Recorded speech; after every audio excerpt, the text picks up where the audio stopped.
안녕하세요. 김성길 목사와 함께하는 사람 이야기 제2단원의 G7 과정입니다.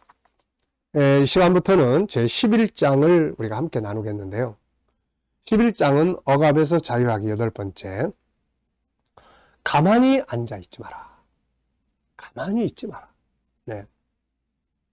자, 그래서 11-1에는 가만히 있지 마라 하는 이야기를 좀 나누려고 합니다. 자, 심리적 억압을 받고 있는 사람들이 알아야 할 중요한 주의사항이 있습니다. 억압을 당하고 있거나 심리적 질병을 앓고 있는 분들은 반드시 기억해야 하고 해야 될 것은 절대로 그냥 혼자 그 자리에 앉아 있지 말라는 겁니다. 그대로 앉아 있으면 이런 발전적인 위험이 따라요. 일단은 고정관념이 자리를 잡아 있습니다. 그럼 이제 혼자 있으면 이걸 계속 생각을 하겠죠.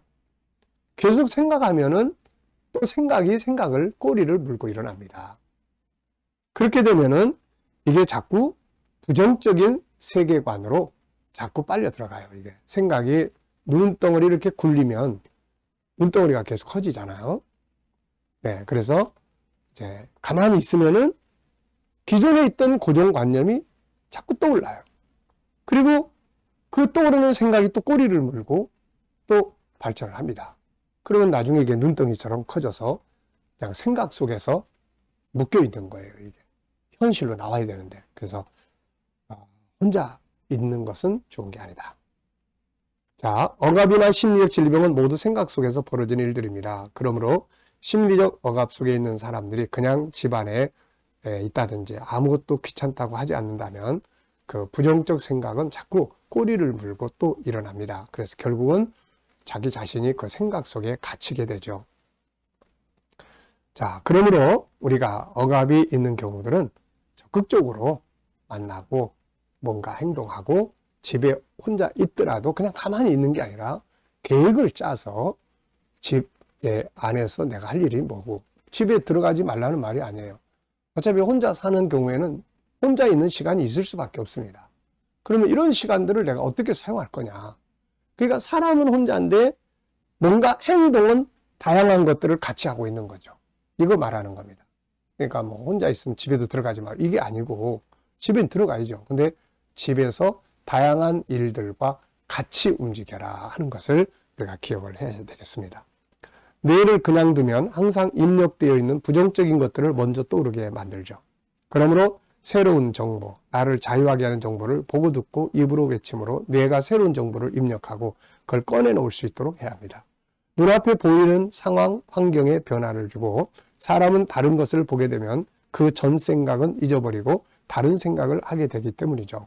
환경을 바꾸고 상황을 바꾸고 만나는 대상을 또 바꿔보는 것도 중요한 일입니다. 제가 어느 날 운동을 하러 이제 가면은 위에 길이 있고 아래 길이 있어요. 근데 이제 위에 길은 사람들이 많이 왔다 갔다 하고 아래 길은 사람이 전혀 안 다닙니다. 개천 바로 옆인데. 그래서 저는 이제 그쪽 길을 가끔 이렇게 가요. 근데 어느 날 그쪽 길로 가다 보니까 이게 물이 불어났을 때 쓰레기들이 막 다 밀려와가지고 그 밑에 길은 쓰레기가 그냥 가는 곳곳마다 막 잔뜩 있는 거예요. 그래서 그냥 왜 이렇게 쓰레기도 안 치우고 막 되게 기분 나쁘고 막 마음도 짜증나고 운동하러 나와가지고 오히려 마음이 짜증이 나서 들어가는. 그래서 제가 그 다음에는 왜 꼭 이 길로 가면서 기분 나빠할 게 뭐가 있나. 다른 길로 가보자. 그래가지고는 위에 길로 이제 그 다음날 갔어요. 근데 위에 길은 사람들이 많이 왕래해서 그런지 또 물이 거기까지 넘치지 않아서 그런지 깨끗하게 잘 단장돼 있고 꽃들도 피어 있고 그래요. 그래서 기분이 굉장히 좋은 거죠. 그러니까 내가 왜 꼭 짜증나는 그 길로 가면서 짜증난다 그러고 그럴 필요가 뭐냐는 거예요. 길을 바꾸면 되는 건데. 사람을 생각을 바꾸면 되는 거거든. 방향을 바꾸면 되는 거거든. 계속 그 방향으로 가면서 기분 나쁘다 뭐다 이거보다는 생각을 바꾸는 게 중요합니다. 자, 그래서 혼자 가만히 있지 말고 집에 혼자 있더라도 뭔가 활동할 수 있는 행동을 함께 하는 게 중요하고 또 밖에 사람들 만나고 또 이렇게 뭔가를 하고 봉사활동도 하고 이렇게 중요하다는 거죠. 자, 그래서 169쪽에는 움직여서 삶을 바꾼 사람들의 이야기를 좀 적어놨습니다. 이 사람들은 가만히 앉아 있었으면 결과가 비참하게 끝날 수 있는데 그들은 그 자리에 그냥 있지 않고 적극적으로 움직임으로써 오히려 새로운 승리와 성공을 이룬 사람들의 이야기예요. 우선 나만 장군이 있죠. 열왕기하 5장에. 열왕기하 5장에는 아람의 최고 군대 장관이었던 나만이 문둥병에 걸려가지고 고통을 받고 있는 내용이 나오죠. 이때 이제 이스라엘에서 잡아온 한 소녀가 그 집에서 이제 종노릇을 하고 있는데 이 소녀가 이제 이야기를 하는 거예요. 뭔 이야기를 하냐면 이스라엘에 가면 엘리사라는 분이 있는데 이분을 만나면은 치료를 받을 수도 있을 텐데요. 라고 이야기를 하니까 이 나만 장군이 그대로 낙심하고 주저앉아 있지 않고 그 말을 듣고서는 일어난 거죠. 그리고서는 이스라엘까지 가는 용기를 발휘했고 가서 기분 나쁜 일들도 만났지만 결국은 치료를 받고 새로운 삶을 살게 된 거죠. 이 사람이 만약에 다 귀찮다고 그냥 그 집 안에만 머물러 있었다면 문둥병이 강화돼 가지고 자기 생명을 잃을 수 있었을 거예요. 근데 떨쳐 일어나서 이스라엘까지 가고 그리고 거기에 가서도 기분 나쁜 일들을 만났지만은 그러나 결국은 엘리사의 말을 순종하고 그래서 이제 치료를 받고 새로운 삶을 살게 된 거죠. 또 이 사마리아 성 밖의 네 문둥병자에 대한 이야기도 그 다음 이제 열왕기하 7장에 가면 또 나옵니다. 이 사람들도 당시 4명의 문둥병자가 아람 군대의 포위를 당한 채로 굶어 죽게 되었습니다. 자, 이들은 지금 이제 수도가 사마리아 성인데 아람 군대가 쳐들어와 가지고 이 사마리아 성을 포위를 했어요. 그러니까 먹을 게 없으니까 사마리아 성에서 굶어 죽는 사람들이 생기기 시작했고 심지어는 자기 자식을 삶아서 나눠 먹는 이런 비극적인 일들이 벌어지고 있었던 거죠. 자, 이런 속에서 성 밖에 있는 문둥병자들에게 먹을 걸 갖다 줄 사람은 아무도 없는 거죠. 그래서 이 사람들이 이제 굶어 죽게 됐는데 이들은 여기서 서로 의논을 하죠. 야, 우리 여기 있어도 죽고 그럼 차라리 아람 진영으로 가자. 거기 가면 죽일 텐데. 거기 가서 죽으나 여기서 죽으나 뭐 어차피 죽이면 할 수 없이 죽는 거고 그들이 우리를 불쌍히 여겨준다면 우리는 살 수 있다. 자, 여기 앉아서 죽을래? 가다 죽을래? 그랬더니 그러면 이왕이면 그냥 어차피 여기 있으면은 죽는 게 뻔한 거고 거기 가다 보면 뭔 일이 생길지 모르니까 가보자.